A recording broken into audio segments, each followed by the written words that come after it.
disse Jesus: agora foi glorificado o Filho do Homem, e Deus foi glorificado nele. Se Deus foi glorificado nele, também Deus o glorificará em si mesmo, e o glorificará logo. Filhinhos, por pouco tempo estou ainda convosco. Eu vos dou um novo mandamento: amai-vos uns aos outros, como eu vos amei. Assim também vos deveis amar-vos uns aos outros. Nisto todos conhecerão que sois meus discípulos, se tiverdes amor uns aos outros. Palavra da salvação. Glória a vós, Senhor.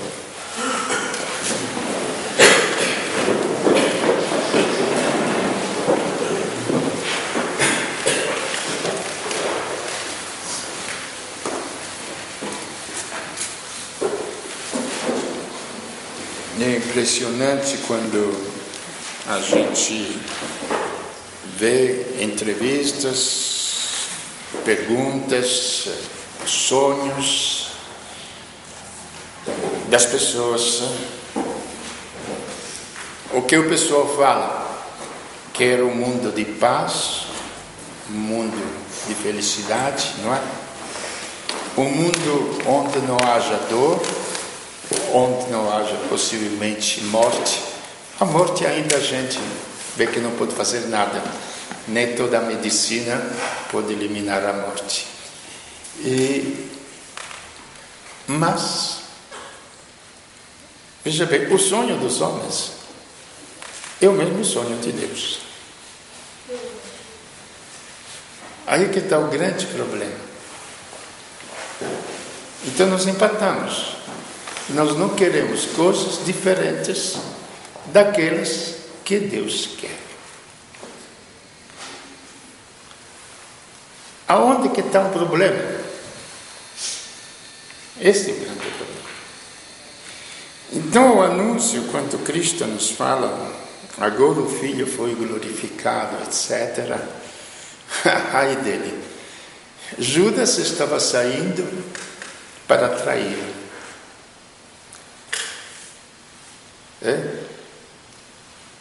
O povo se escandaliza tanto, o problema da pedofilia na igreja.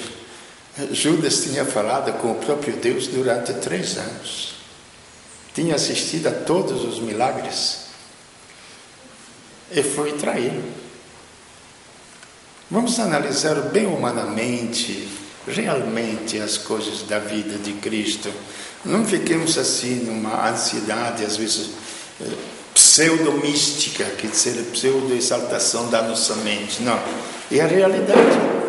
O próprio Pedro, que tinha falado tantas vezes que daria a vida por ele, foi traí-lo, ainda pior do que Judas. Porque se alguém me abandona quando eu estou bem, estou rico, estou com saúde, tudo, ainda eu me viro. Mas se alguém me renega quando eu estou coroado de espinhos, rejeitado, abandonado, esbofeteado, dói mais ou não? Acho que sim. É só experimentar. E assim que ele seria glorificado. Isso mesmo, ele seria glorificado. Porque exatamente naquele instante, quando ele assumiu as nossas dores. Eu já falei nisso na minha experiência da dor física. Do pecado ainda não consegui entendê-lo, porque vai ser bem mais profundo.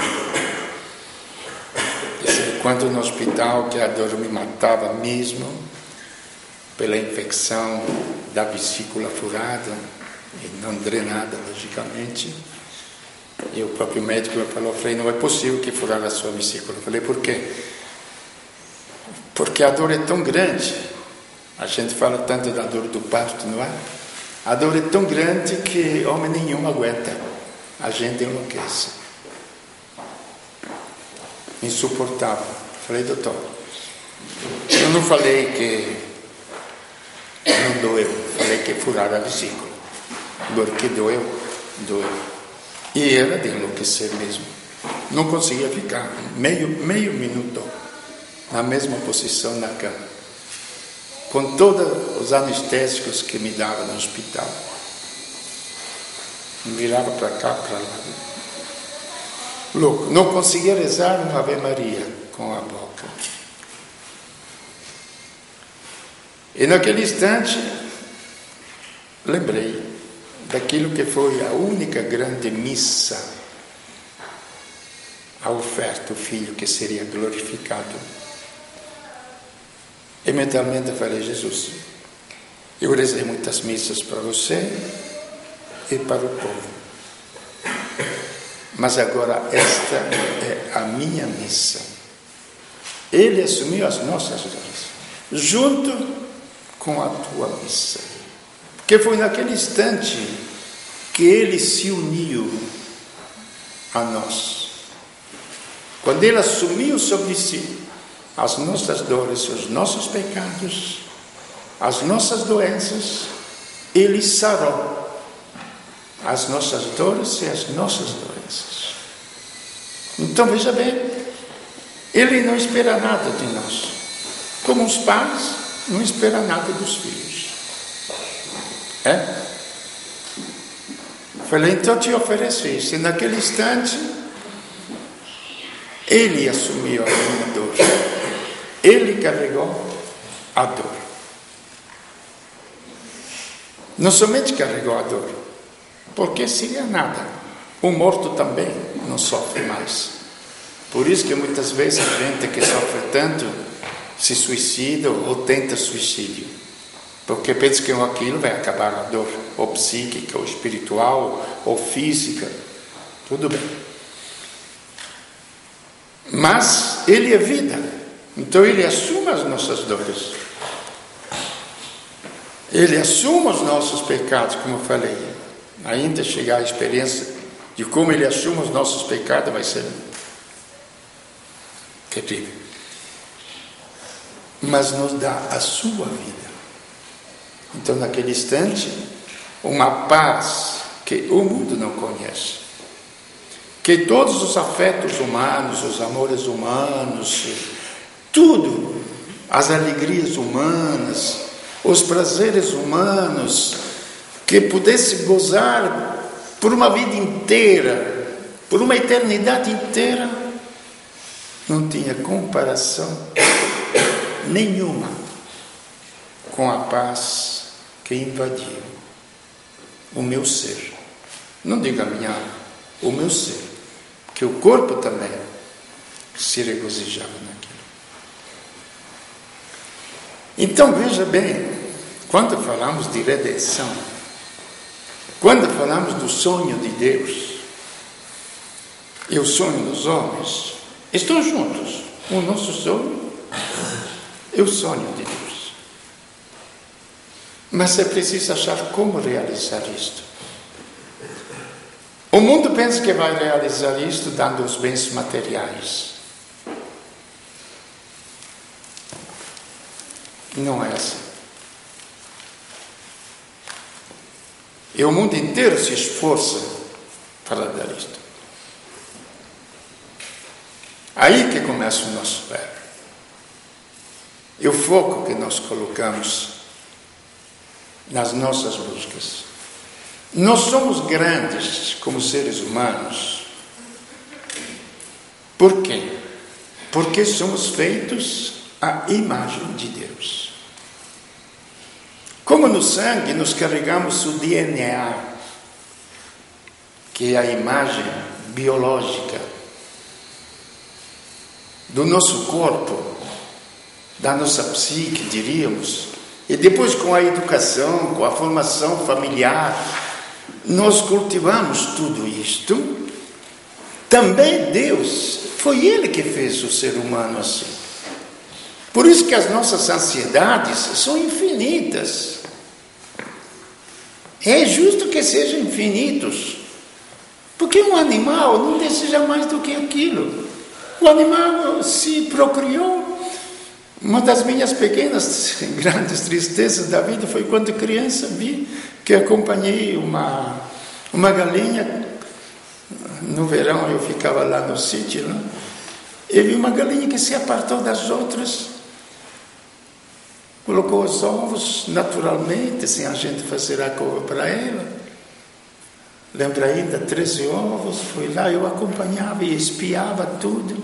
Nasceram os pintinhos, eu acompanhava ela, cuidando dos pintinhos, bonitinho, pô, me alegrava, era a vida. Inconscientemente, de ver como ela crescia. Uma certa altura, quando os pintinhos cresceram um pouquinho, ela começou a picar os pintinhos para que se afastassem dela. Entrou uma tristeza, eu falei, mas uma mãe pode afastar os filhos dela? E a natureza animal é feita assim.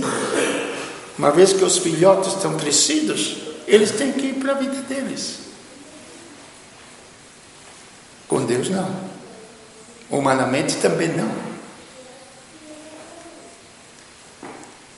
E aí, também Deus, nós somos imagem dele. Nós temos o DNA de Deus. A origem divina. Que antigamente se chamava de alma. Quando descobriram ou ocuparam aqui a América Latina, os espanhóis, portugueses, se perguntavam se os índios tinham alma, que chamavam de alma, porque pareciam animais, não é? Então, neste princípio está a fonte dos nossos sonhos. Então não pode estar nem na inteligência, nem no corpo, prestemos bem atenção, aonde nós procuramos a nossa realização, nem no orgulho, nem na vaidade, e aí por diante. Porque é aí que o ser humano procura a sua realização. Promoção, concurso, nome junto à sociedade, isto, aquilo, não vai estar lá. A realidade é esta, não se foge disso. Onde que vai estar? Na realização e na plenitude da nossa alma. É aí que está o anúncio do Evangelho. E quem se fez vida, onde que Cristo é totalmente diferente, eu ouço tantas vezes, é a mesma religião e o mesmo Deus. Não. Deus, nós ouvimos a segunda leitura. Ele fará a sua morada junto com os homens. Não haverá mais pranto, não haverá mais luto, não haverá, e a luz de Deus inundará todos os seres humanos. Estas palavras são dignas de fé, é verdadeira, fala sua irmã. Então, Deus se fez homem e já fez a sua morada. É impossível, gente, humanamente, impossível, não digo difícil, impossível, lembre bem esta palavra, impossível amar como Cristo nos amou. Se a fonte do relacionamento humano é o amor, não atração física, não sexo, não interesse econômico de ficar junto, etc. Não, o amor. Onde vem que também no matrimônio deve existir o mesmo tipo de amor, em circunstâncias mais normais da vida, porque Deus fez a vida e colocou a sua capacidade espiritual normal. Então, este amor é uma vida, é uma vida. Como temos a vida da inteligência, assim nós temos a vida do amor, é uma vida. É o próprio Deus, porque Ele é amor. Nossos pais são biologia. Deus é amor. Estava conversando com uma pessoa que não frequenta a igreja, nada, discutindo sobre paixão e amor. Falei, eu gosto de fulana. Ele me falava do namoro dele. Acho que não dá, falei, por quê? Isso é chato, isso e aquilo. Falei, tá bom. Mas ela fala que gosta de você, gosta. Falei, Edinho, desde sempre eu aprendi que eu gosto de um sorvete, eu gosto de uma laranja, eu gosto de uma comida. Depois que chupei, depois que comi, acabou. Agora, eu não amo o sorvete. Porque quem ama, dá a sua vida para o outro. Então não podemos falar de amor. Podemos falar de paixão, mas não amor. Não amor. É mesmo, Frei. Então, na Terra só existe o amor de mãe. Porque eu vi uma mãe, que a polícia foi na casa deles, para vocês entenderem de onde que vem este rapaz que me contou esta história, que a gente estava conversando aqui, o rapaz que trabalha comigo. Eu vi uma mãe que assumiu a culpa do filho dele que vendia droga. E ela foi presa. Então só existe o amor de mãe. Olha, falei, Edinho, se amor de mãe é tão grande, ele é simplesmente um respingo longe daquilo que é o amor de Deus. Se a mãe assumiu a culpa do filho, Cristo assumiu a culpa da humanidade toda. Então podemos imaginar o que é Deus. Pelo respingo que ele colocou na natureza. Então não é tão misterioso. Vamos analisando os aspectos, aí a gente procura Deus. Mas por que procura Deus? Já tantas vezes eu falei, pelo amor de Deus, de não fazer da igreja um supermercado, para Deus solucionar os meus problemas, para não inventar os santos que solucionam as minhas dívidas, que faz pelo amor de Deus. É procurar Deus para procurar a vida dele, mas depende do tipo de vida que nós queremos, a qualidade de vida. Aí vem a meta, é o destino do ser humano, onde começamos a compreender o porquê fomos criados. Às vezes, quando os filhos estão meio assim, eu não pedi para vir ao mundo, não é? Nunca aconteceu isto, nunca ouvi isso. Eu não pedi para vir ao mundo. Você me botou ao mundo, agora aguenta. Né? Então poderíamos dizer para Deus a mesma coisa. Mas, lógico, se o filho, o que os pais pensam no filho? Primeiro, gerar, dar a vida, que é de graça. Cultivar esta vida. Trabalhar para que tenha tudo nesta vida. Então, veja bem, se cuida da saúde. Acontece também as doenças. Aí entra a história do pecado, né? Com uma doença. Tem que cuidar de tirar as doenças, para que a saúde seja plena. Até aí nós entendemos. Nós não conseguimos entender aonde que Deus nos quer levar.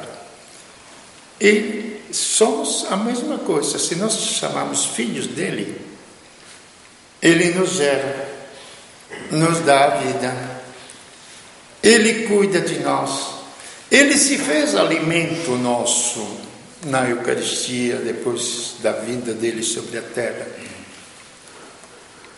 Agora, se as crianças, se os filhos Quer só empinar papagaio? Quer só ficar na rua? Ou pior ainda, vamos deixar, quer se entregar nas drogas, etc., que aí é o pior de todas as coisas.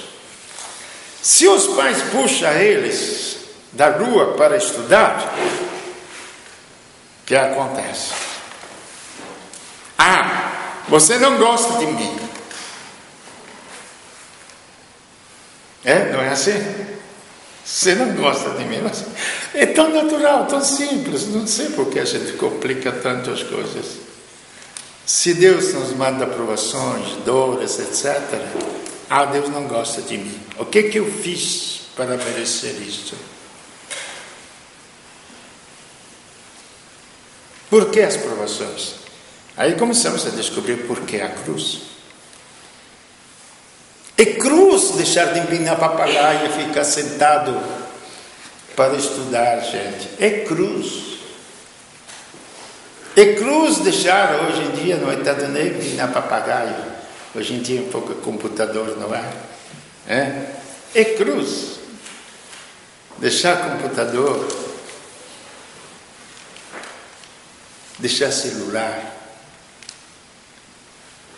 E se aplicar a coisas mais sérias. É cruz.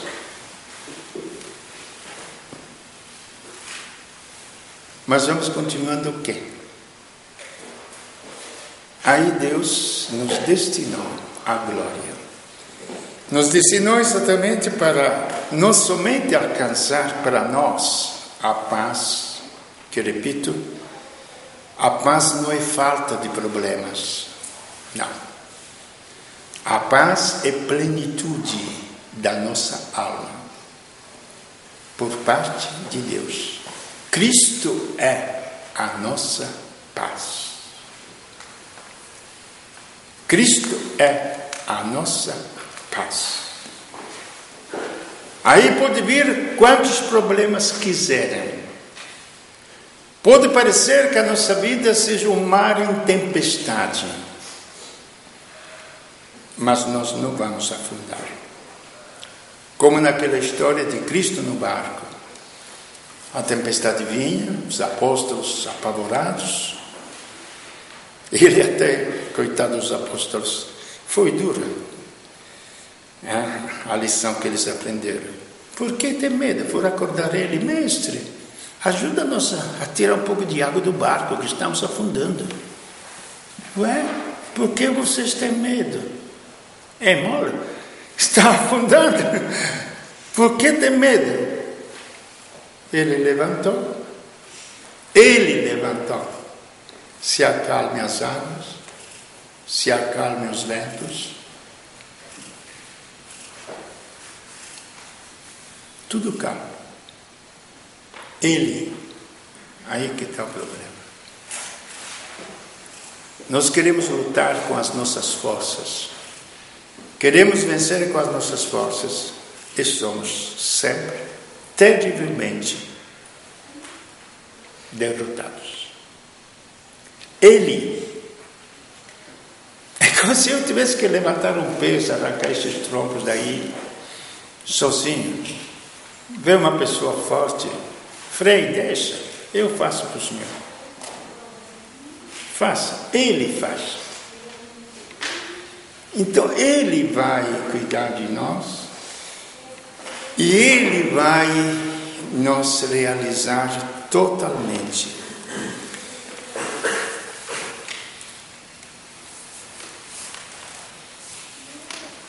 Então, pois sabemos que toda a criação até agora, para terminar esta parte de São Paulo, geme e sente dores de parto. E não somente ela, mas também nós, que possuímos os primeiros frutos do Espírito, gememos dentro de nós mesmos, aguardando a adoção, a redenção do nosso corpo. Então acontece que todo esse movimento de justiça, de verdade, de coisas que se procura no mundo, se procura, mas não se acha. Veja o caso do sistema comunista, construído como nação, na Rússia, na China, etc. Não deu em nada. O desejo era justo. Uma vez perguntar para um bispo: o que o senhor acha? Vocês não têm ideia do que era nos anos 50 o comunismo. O que o senhor acha do comunismo? Ele falou: simplesmente eu não tenho culpa se eles são seres humanos. Ele era o Evangelho também, que grita por justiça. Mas o que deu? Não deu em nada. Porque os homens que deviam realizar uma sociedade justa não eram justos.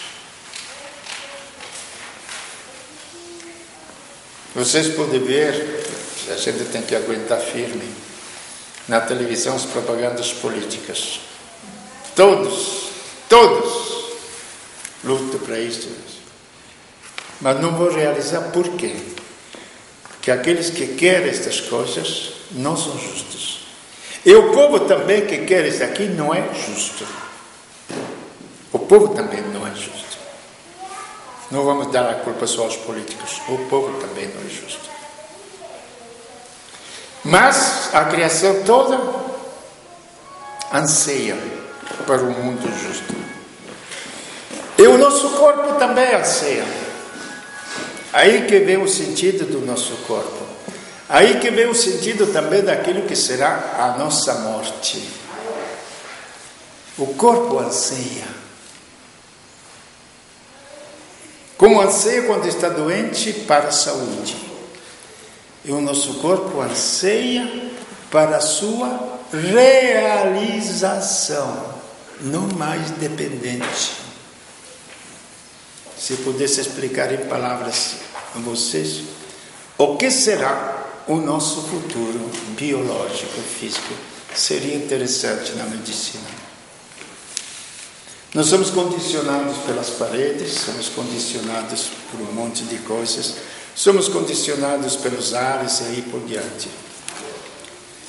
Quando o nosso corpo, através da morte, da transformação que haverá na morte, ele será o próprio corpo. Por isso nós temos a experiência de Cristo e temos que meditar profundamente na experiência biológica de Cristo. Não podemos passar por cima assim, não. Porque a morte nos ronda a todo instante. Acontece nas nossas famílias, nas nossas casas a todo instante, gente. Então temos que ter uma consciência clara daquilo. Frei, mas, bom, depende se você quer crer ou menos.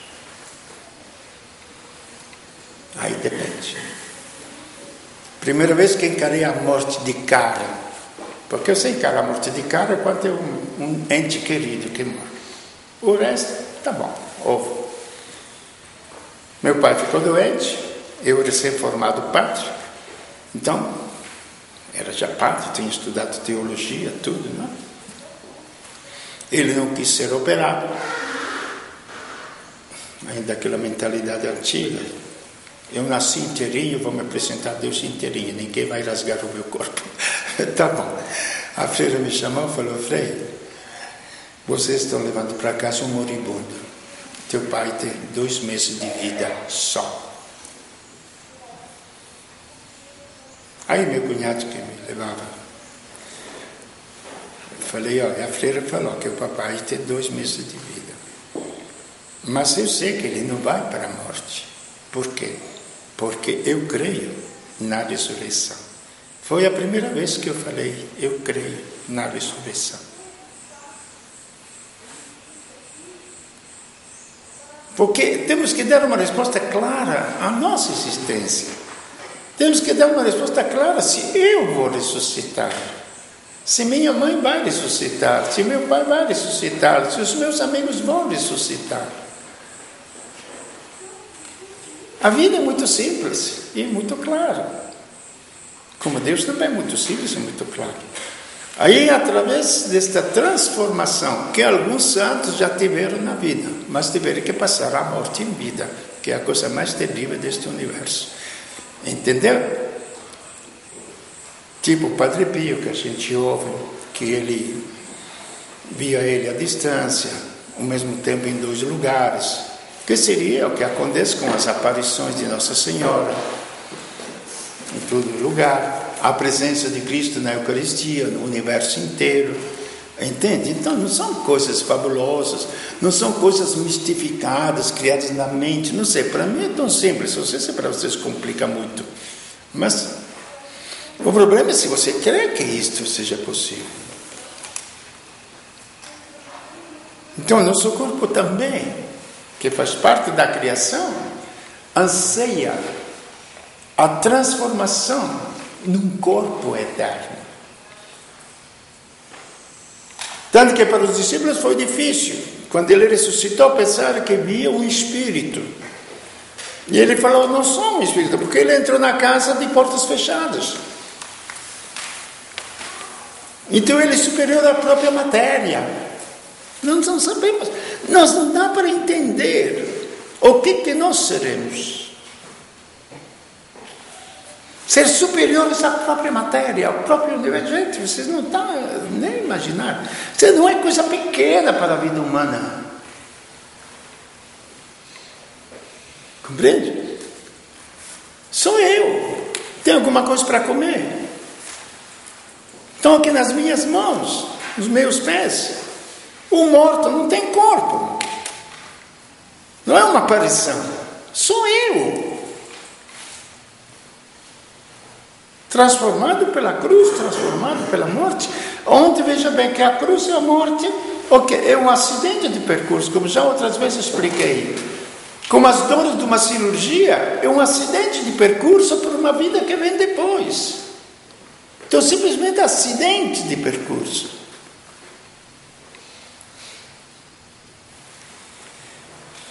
E o nosso corpo anseia também isto.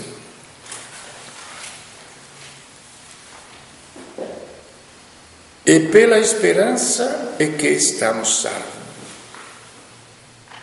Mas a esperança que se vê já não é esperança. Aqui, como pode alguém esperar o que já vê? Aí que é o grande problema da terceira qualidade do cristão. Fé, caridade para viver no mundo, o amor mútuo e esperança. O futuro que nos espera. Onde você faz a sua escolha. Ou a sua esperança, um túmulo, a sua esperança virar pó, a sua esperança, porque é futuro. Podemos nos olhar no espelho. É problema de tempo, gente. O seu futuro, vamos trocar a palavra, de ficar comida dos vermes, é feio falar disso, mas é a realidade. Quem pode fugir disso? Ou o seu futuro é ser transformado finalmente e ser a morada de Deus e alcançar totalmente a nossa realização de seres humanos. Porque se o corpo se fortalece com o exercício e com a comida, se a inteligência se desenvolve com o estudo, aí que entra o princípio da nossa vida, a nossa alma, o nosso espírito, a nossa imagem de Deus. Ele se desenvolve como? Com o alimento que é o próprio Deus. Com o alimento que é o próprio Deus. Quanto tempo irá? Pode ser até os últimos dias da vida. Podemos antecipar aonde vem pessoas que se dedicam mais a isto através da oração, das penitências, aquilo que nós temos em toda a história do cristianismo. E pela esperança que nós vivemos. Que nós temos um futuro. Nós temos um futuro.